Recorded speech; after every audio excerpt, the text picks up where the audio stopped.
अब हम question number 5 की बात कर लेते हैं, जो हमारा इस सेट का आखिरी क्वेश्चन है।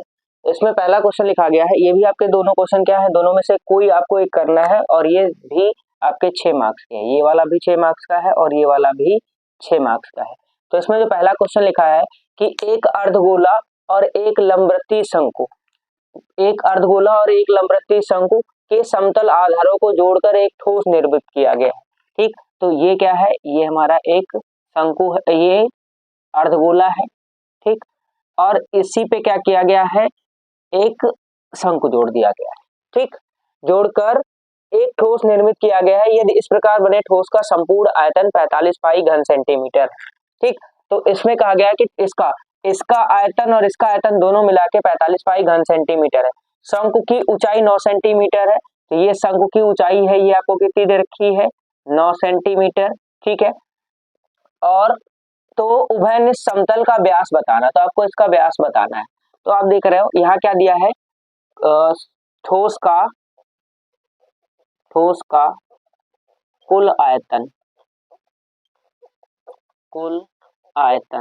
बराबर 45 पाई घन सेंटीमीटर।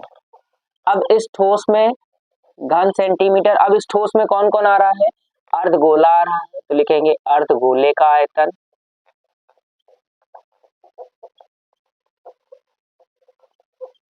प्लस शंकु का आयतन बराबर 45 पाई घन सेंटीमीटर। ठीक, तो अर्धगोले का आयतन का फॉर्मूला होता है 2/3 पाई आर क्यूब प्लस शंकु का आयतन होता है 1/3 पाई आर स्क्वायर एच। अब हमसे कहा कि दोनों के क्या है, उभयनिष्ठ आधार, तो दोनों की त्रिज्याएं क्या होगी, बराबर होगी। और हमसे क्वेश्चन में पूछा है कि व्यास बता दी, तो अगर हम यहाँ से त्रिज्या निकाल लें तो उसका दोगुना कर देंगे तो व्यास आ जाएगा। और ये आपको कितना दे रखा है, 45 पाई, ऊपर क्या है 45 पाई दे रखा है, 45 पाई, तो ये हो जाएगा आपका 45 पाई।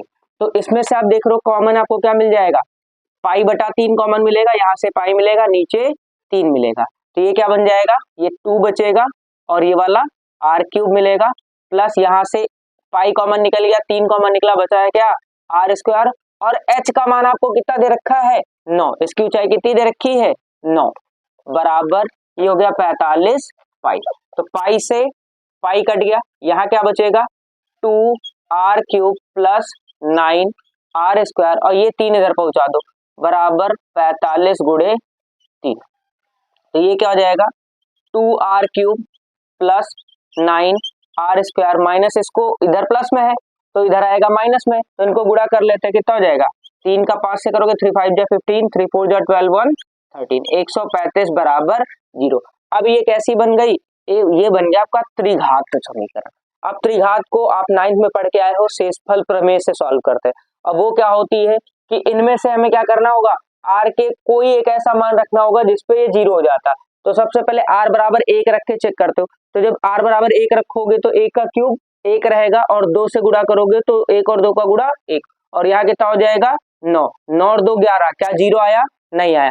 2 रख के चेक करेंगे तो 2 का क्यूब करोगे तो 8 होगा, 8 का 2 से गुणा करोगे 16, यहाँ 2 का स्क्वायर करोगे 4, 4 का 9 से गुणा करोगे 36, और 36 और जो 16 जोड़ोगे तो कितना हो जाएगा 52, वो भी नहीं होगा। तो हम चेक करते हैं आर बराबर 3 रख के, आर बराबर 3 रखने पर, तो जब आप आर बराबर 3 रखोगे, क्योंकि हमने उसको डायरेक्ट चेक कर लिया इसलिए वैल्यू नहीं रख रहे, 3 पे सॉल्व हो जाएगा, तो यहाँ जब 3 रखोगे तो 2 होगा, यहाँ आर की जगह पे जब 3 रखोगे तो 3 का क्यूब हो जाएगा प्लस 9 और इंटू 3 का स्क्वायर माइनस 135, तो जब 2 का क्यूब 2 होगा और इसका 3 का क्यूब कितना हो जाएगा 27 प्लस 9, और ये वाला 9 माइनस 135, तो ये कितना हो जाएगा 54 और प्लस 81 माइनस 135, तो ये जोड़ने पे कितना आ रहा है, ये 4 on 5 मतलब 135 प्लस का और 135 माइनस का, ये 0 हो गया। तो आप सीख के आओ कि अगर इस पे 0 हो जाएगा तो लिखेंगे अतः r-3 समीकरण का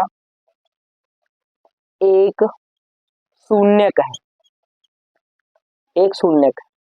तो अगर शून्य है तो इसके बाद क्या करते हैं, r-3 से हम इसको भाग करेंगे, इस जो समीकरण आई है। तो जब इसको भाग करेंगे तो क्या हो जाएगा, यहाँ लिखेंगे r-3 और समीकरण हमारी क्या है, यही है 2r³ प्लस 9r² माइनस 135। अब इसको भाग करेंगे तो यहाँ पे 2 है तो 2 लिख लेंगे। अब r³ लाना है तो किससे कर देंगे, r² से। तो यहाँ जब गुणा करोगे तो इसको कितना हो जाएगा 2r³, फिर जब 3 से करोगे 3 2 जा 6 तो माइनस का 6r², तो माइनस करोगे तो ये प्लस हो जाएगा, ये कटेगा 9 और 6 15, ठीक है, 2 से इसका करोगे तो 3 हो जाएगा, हाँ, फिर ये कितना हो जाएगा आपका 15r² माइनस का 135। तो अब आपको 15 लाना तो यहाँ लिख लेंगे 15, फिर r² लाना, हमारे पास r है तो r लिख लिया, तो जब 15 से करोगे तो 15r², फिर इसका करोगे तो माइनस 15 तिया 45, तो माइनस का 45r। अब r वाला टर्म तो है नहीं तो उसको हमने अलग कर लिया, ये माइनस हो जाएगा, ये वाला ये कट गया, अब आ जाएगा 45r माइनस का 135।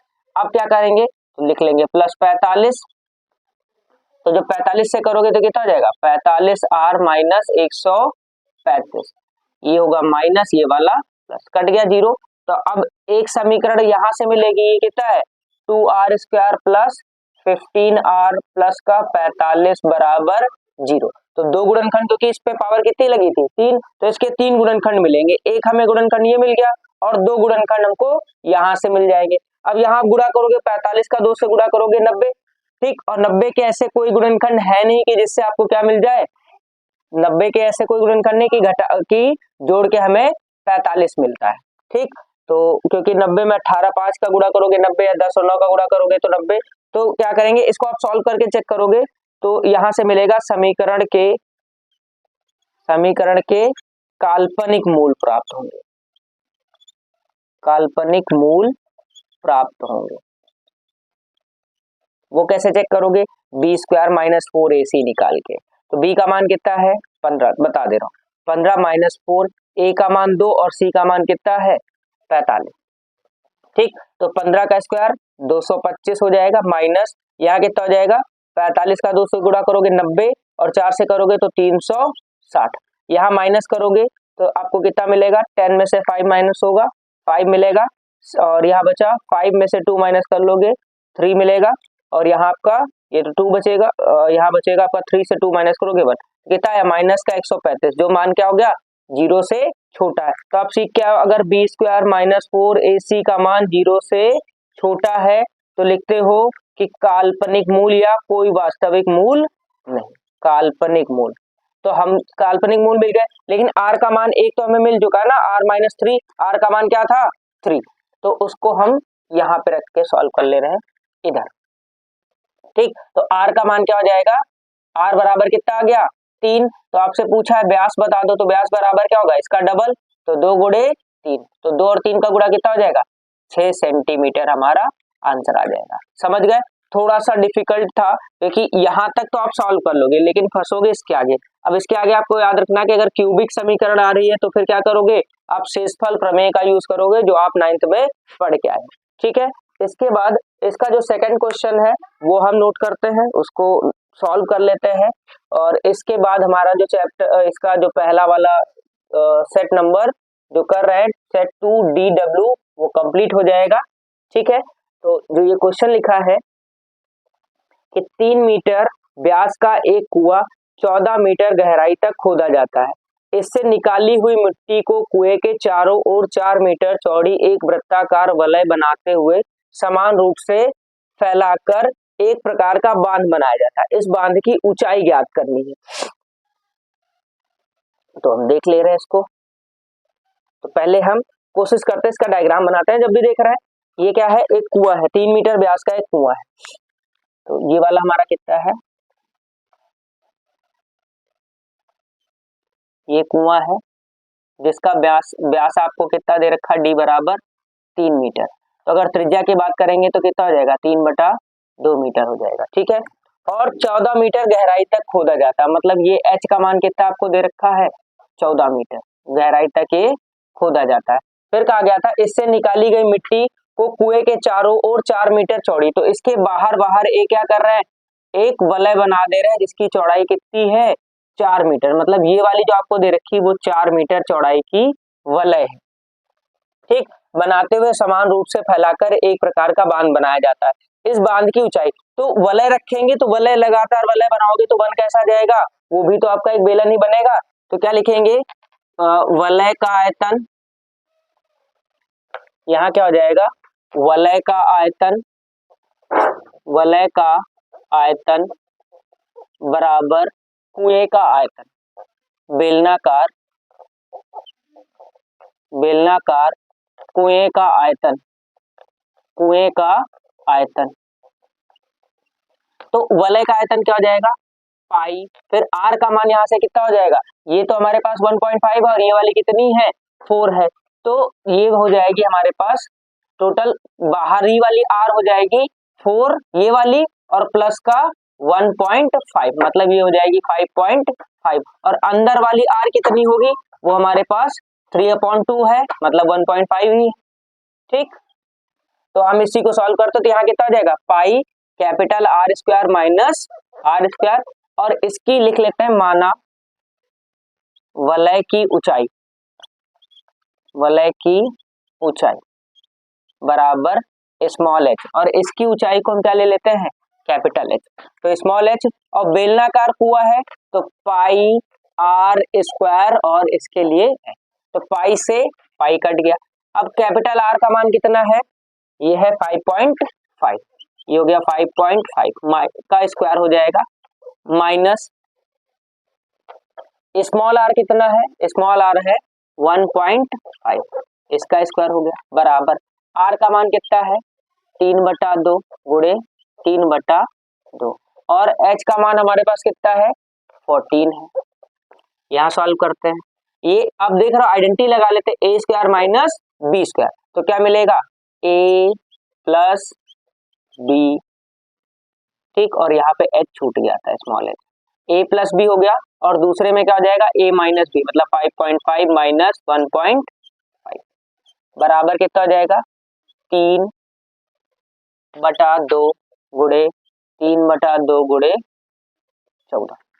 तो यहाँ जब इनको जोड़ोगे इसका तो ये कितना आ जाएगा 7, और इसको जब माइनस करोगे तो 5 में से 5 गया 0, फिर 5 में से जाएगा 4, मतलब 4 आ जाएगा बराबर, यहाँ 2 से कट कर लोगे कितना आ जाएगा 7, तो ये मिलेगा 3 गुणे 7/2, तो 7 से ये 7 कट जाएगा, बचा कितना ये 4, और 7 में इसका h तो छूट ही जा रहा है, यहाँ क्या रहेगा h, तो ये कितना बचेगा h बराबर 3 और 3 का गुणा करोगे 9, यहाँ क्या जाएगा 2, और ये वाला 4 पहुंच गया नीचे, तो h बराबर कितना हो जाएगा 9/8। अब इसको 9 को 8 से भाग कर लेते हैं, तो 8 से एक बार करोगे 8 आएगा, एक बचा दशमलव लगाया 0, फिर एक बार 8 कितना आएगा 2, दशमलव लगा चुके हैं 0, फिर 2 बार 16, बचा कितना 4, फिर 0, 5 बार लगाएंगे तो क्या हो जाएगा 40।